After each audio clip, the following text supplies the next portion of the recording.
What is up, Green Bay Packers fans, and welcome back to another episode of the Daily Draft, brought to you right here by the good folks at Badger State Brewing in Green Bay, Wisconsin. However, it is 10 o'clock in the morning, so we will not be cracking one of those. We will not be having a brewski at this time. We will, however, be joined by Gabe DeArmond. Very excited to bring Gabe on. Gabe, you have covered Mizzou for a long time, correct? 21 years now, I think. Yeah. Okay. Plus a couple in college. The question I get that because I run the North Dakota State site. That's the one where I'm kind of home base. I also help publish the Creighton site, but Omaha's a long drive. Sometimes you get a chance to meet these kids when they're 17, 18 years old, meet their parents, talk to their high school coaches. That's not the deal here. How long have you known Tyron? Tyron Hopper came to Missouri, I guess, prior to the 2022 season. So, played 2 years here. And to be honest, the way college football is set up now, we haven't talked to him a ton. Probably 3 or 4 times each season was the extent of the chance we got to talk to him. But he had a cousin who played here for a year. And so a little bit, I guess, is the short answer to your question. No, and that's great because it's always, we'll have a conversation like we were able to talk to Jason Shear, who had known Jordan Morgan because he was a local kid to Arizona. I mean, he'd known Jordan Morgan since he was 17 years old and talked to him constantly and, gave him a ton of credit for kind of reshaping Arizona's program. And frankly, I mean, Mizzou's program is kind of in the middle of that right now, if this is the swing up, right? And I think Tyron had something to do with that. Obviously, the coaching staff has had a ton to do with that. Why do you think things didn't work out at Florida? Or why do you think he made the decision to become a Tiger? He never really went in depth on why he left. He played a fair amount there. I think Florida probably had a little bit more competition at the position than Missouri did at the time when he came in. Florida tends to recruit highly ranked kids. Now, that doesn't always translate, obviously, as Missouri's been a better program probably over the last few years, to be honest. But probably saw a chance to play. And if I'm being honest, the answer to why did he transfer in a lot of cases in this day and age is because he could. Or yeah. Honestly, you see kids all the time and you're like, hey, this kid who is leaving this school I've never heard of is going to this other school I've never heard of. And hey, for Tyron, it worked out. Like, I don't mean to make light of it, but yeah, a lot of these guys just like, hey, I got a chance to go see something else, so I'm going to go do that. And yeah, NIL is a factor, and Missouri is swimming in those waters. Well, even like Richard Pitino, not Rick, but Richard said, had a really funny one. Obviously, this is on the hoop side, but he's like, yeah, 15 more days until I can be mean to my players again. I mean, it can be that easy. Yeah. You make a 19-year-old kid mad. See ya. See you later. Except the problem now is, at least in the last couple of years, you could be mean to the kids who had transferred in because they couldn't go, like they'd already transferred. They couldn't go anywhere else. Sure. Now you can't even be mean to them because they can transfer again next week if they want to. Yeah. Okay. Pro Football Focus grading, my own evaluation, production. 2022 was significantly better for Tyron than 2023 was. And you're nodding your head, so you're not arguing about this. Can you help explain that from someone who kind of covered him and the program through both seasons? And by the way, obviously, like a super successful season for Mizzou in 2023. It's not like, oh, everything was bad around him, so he was not as good. Can you sort of walk us through that? It was almost the opposite. It was 2022. Everything was bad around him, so they needed him to do everything, and he did. I mean, the 2022 season, I watched him play, and it reminded you of Nick Bolton, who is obviously played here 4 or 5 years ago, was a second-round draft pick of the Chiefs, and has won a couple Super Bowls with them. Hopper's first year, I mean, all SEC kid, and just was like, there was barely a tackle made that he wasn't involved in, was all over the field. And then midway through last year, we actually asked Eli Drinkwitz pretty much this exact same question: doesn't seem like he's having as good a year. And he said, The numbers say he's not having as good a year. You watching on the outside may think he's not having a good a year. He's actually having just as good a year because he's doing what we asked him to do this year. He's not having to do 27 different things and be all over the field. So some of that might be coach speak. Some of it might be true. Also, Tyron was banged up a little bit last year. He didn't play the last 3 or 4 games of last season. And I don't know how much, that was bothering him, maybe even the 3 or 4 weeks before he actually shut it down. So he was battling health a little bit too. Okay. Yeah, that's good to know. I think, some of that, and you're probably not a Packers guy, I don't know, but that was a lot of the conversation surrounding Rashawn Gary a couple years ago, number of years ago, number 1 overall recruit in the country, which is not necessarily Tyron's case, but like super freak athlete. And Michigan just asked him to do this thing, and it wasn't flashy, and it didn't result in a ton of sacks. And Don Brown just said, "This is what you're going to do," and he did it. But then the fans look and they go, like, "This guy has 8 college sacks. What the hell are we doing?" And so that's an interesting side of it, that the Mizzou coaching staff is kind of telling you, we asked different things of Tyron this year, and so that's why maybe it wasn't where it's at. So I've said this, and I do a top. It ended up being 296 guys this year because I think I got up to like 309. Sent the board into the guy that kind of does the consensus board, and he goes, "Yeah, these 14 guys are going back to school because of NIL or this or whatever." So, but I don't have all the time in the world, so I had just kind of watched my minimum, which for me is 3 games of Tyron, and they were all from 2023. I did not have a super high grade on him. Now I've specifically gone back to 2022, and I probably would have moved him up a couple rounds, but by consensus, Green Bay probably, and consensus can be wrong. They're wrong. It's wrong all the time. Green Bay probably took him 2 rounds early, or at least a round early, by what kind of all the draft analysts sort of think. If you want to, and you don't have to, tell us why we're wrong, or sell us on Tyron. Tell us why he could be the guy worth the top 100 pick. Yeah, so I'll be honest, I was a little bit surprised. I mean, Missouri had 7 or 8 guys that we thought could get drafted. The first 2 guys off the board were the first 2 we expected, in Darius Robinson and Ennis Rakestraw. We thought the third guy off the board probably would be Chris Abrams-Drain, maybe offensive tackle Javon Foster, who ended up going in the 4th round to Jacksonville. I didn't have Tyron there. It caught me off guard. Now, I'm not going to pretend to be a draft expert. I mean, here's my draft story, right? I'm a Chiefs fan. 7 years ago, I was all fired up. They traded up, and I thought, oh, my God, we're going to get Deshaun Watson. And they didn't take Deshaun Watson, and I was furious. And so I quit evaluating the draft after the guy they took, he worked out okay. The guy they took turned out okay. Yeah. Okay. But I didn't understand why they took this guy out of a Texas Tech offense I didn't really know much about, right? So I don't pretend to be able to. I don't think any of us can project. I mean, Tyron could turn into a heck of a player. He went sooner than I thought he would. I thought he would be a 4th, maybe a 5th round guy, and they took him late 3rd. I think it's great for him. Hey, if he fits what they do and in their scheme. Now, correct me if I'm wrong. Green Bay took another linebacker earlier in the draft. Is that right? Yeah, and it's honestly crazy. And some of the athletic stuff is different. So Green Bay's talked about wanting to be, and I tweeted this yesterday. Green Bay has talked about wanting to be multiple, and the NFL right now, as the GM has mentioned, is a 4-2-5 league, right?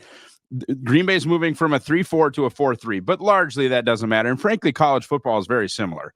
You have at least 5 defensive backs on the field most of the time.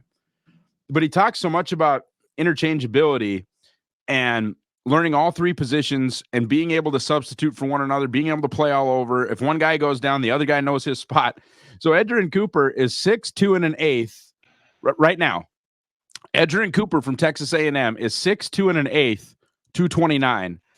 Tyron Hopper is 6'1" and 3/4, 228. Now, there's things that they do that are sort of different, but they are 3/8 of an inch from each other and a pound. I mean, just crazy how they kind of have what they seem to want, I guess. And the reason I ask is because anytime you are drafted and that team has taken another guy at your position earlier, I don't love that. I mean, look at coaches are they've got a little more invested in the second round pick than the third round pick right now. I'm not pretending to be an expert on Green Bay's roster and how much help they need at linebacker. But anytime you're the second guy at your position taken by one team, it concerns me a little bit. It tells me Tyron's probably going to have to make a pretty big impact on special teams if he wants to stick around, because I'm not sure he's a guy that you immediately are asking to be in the rotation on defense. Well, let me ease some of your fears, or at least sort of have that discussion on Green Bay's end. So Green Bay paid Devondre Campbell a bunch of money after an all-pro season. They signed him off the scrap heap. He played super well. Green Bay gave him a huge contract. Then they cut him this last year because he wasn't playing up to that contract. 3-4 defense, really, you got it's basically a 5-2. You're only using, even in their base defense, you're only using 2 linebackers. Now they hired Jeff Hafley. Now we're going to a 4-3. The base defense needs another linebacker, and you just cut one of the starting 2. So there's opportunity there. Another reason for maybe some light at the end of the tunnel is, and look, it was rookie minicamp, but they played them at different positions. Edge Cooper played outside. They actually are trying Tyron at the mic. So that's also potentially good news. But the shot, we talked about this, or I talked about this, the shotgun approach is something that Green Bay has done to try and address a need. Last year, they took 2 tight ends and 3 wide receivers. The year before that, they also took 3 wide receivers. This year, in addition to taking 2 linebackers, they took 3 safeties and 3 offensive linemen. I think their point is basically like, if there's a 60% chance all these guys don't work out, well, we'll try to hit 1 then. If we take 3, we'll hit 1. And if the second round pick doesn't work out, I think they hope, obviously, that Hopper does. The obvious hope is that they both work out and they play together for the next 10 years, right? That's the hope. Eli's done an awesome job, truly. I believe that. And I think coaches, because they're the static force, they're the force that stays, they get a ton of credit for these turnarounds. How much credit do you think, though, for turning around the program would you give to like Hopper, Abrams, Drain? I loved Rakestraw, man. But how much credit do you think the players get for kind of this what you would call a turnaround as well? I mean, I think they should get most of it, right? They're the guys that are out there. I find it really funny usually in college sports, the way it goes is the players get all the credit and the coaches get the blame if it doesn't go well, because nobody wants to blame the 20-year-old kid, even though the 20-year-old kid might now be making, a lot more money than those of us talking about the 20-year-old kid. So, no, I think they should get a ton of credit for it. I mean, these are guys that came here when the only reason to come here was kind of potential and blind faith, right? Missouri had been a middling football program since 2014. They were right around 500 overall as a program. Like, they'd had 1 8-win season, but just kind of had been stumbling back and forth for a long time. And so all these kids came here, whether it was toward the end of Barry Odom or at the beginning of Drinkwitz or, a year in, they all came here when there were a lot of other places they could have gone that had more success. But now to turn that corner, and I think if Missouri can sustain it, those guys you're talking about that got drafted last month are going to be the guys that we look back at and say, they were really the ones that started this. I do want to ask you, because you mentioned, look, I think they took Edgerrin Cooper 45th overall two drafts ago. Well, this will be his third year, but they took, Quay Walker in the first round, and they hadn't taken a linebacker in round 1 in a very long time. Mentioned it being a 4-2-5 league. I think everyone's expectations are that Edgerrin Cooper and Quay Walker are going to start, and that whatever happens for Tyron could maybe be, if they do play base defense 25 or 30% of the time, maybe he can get those snaps as the third guy.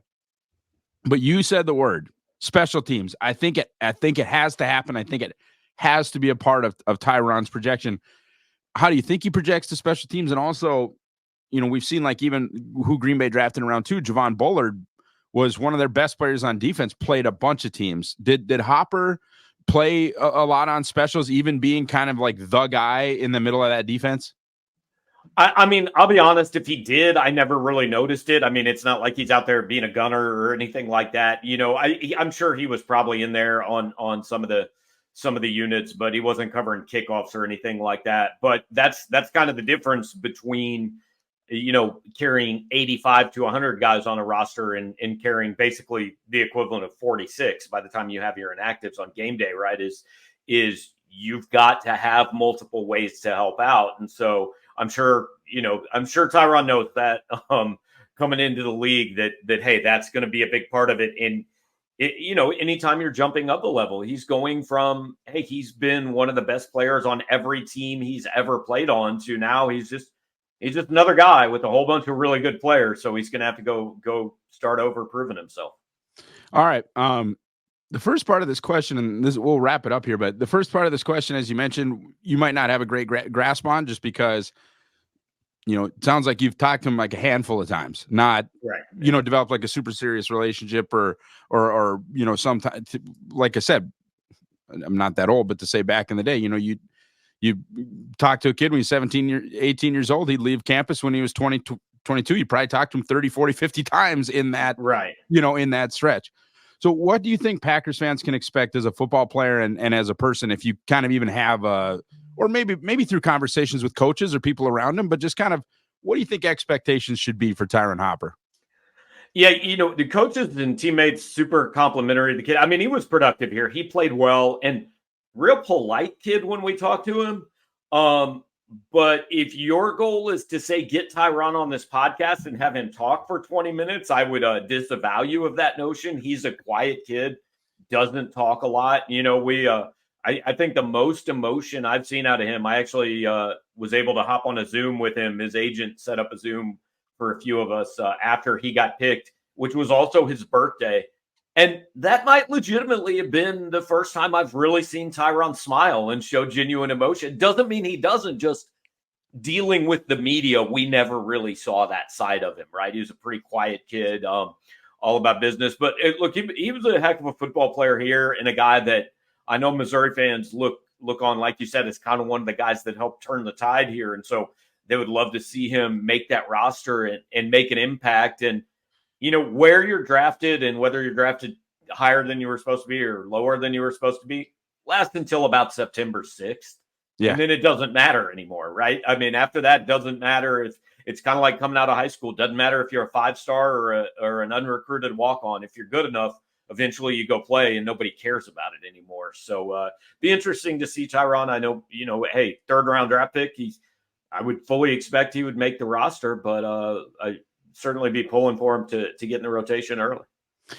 Absolutely. Yeah, I didn't know that thing about the birthday because my birthday was actually also day 2 of the draft. So a couple of April 26 boys. I'm going to have to cheer for Tyron. Okay. Gabe, thank you so much, man. We appreciate your time. And if anybody wants to check out more Mizzou stuff, where can they find your work? Yeah, just go to powermizzou.com. It's powermizzou.com on Twitter, X, whatever we're supposed to. I call it Twitter still because that's how I'm going to be. But do that, and appreciate you guys having me. All right. Thank you, Gabe. Folks, thanks so much for watching or listening. If you are on the podcast side, follow me on X or Twitter, as Gabe says. I'm at Ross Uglem. Check us out over at Packer Report and do everything that you're supposed to do here on the Pack-A-Day YouTube channel. Like, subscribe, click the bell, get the notifications so that you can get all of the Packers content that you require on a daily basis.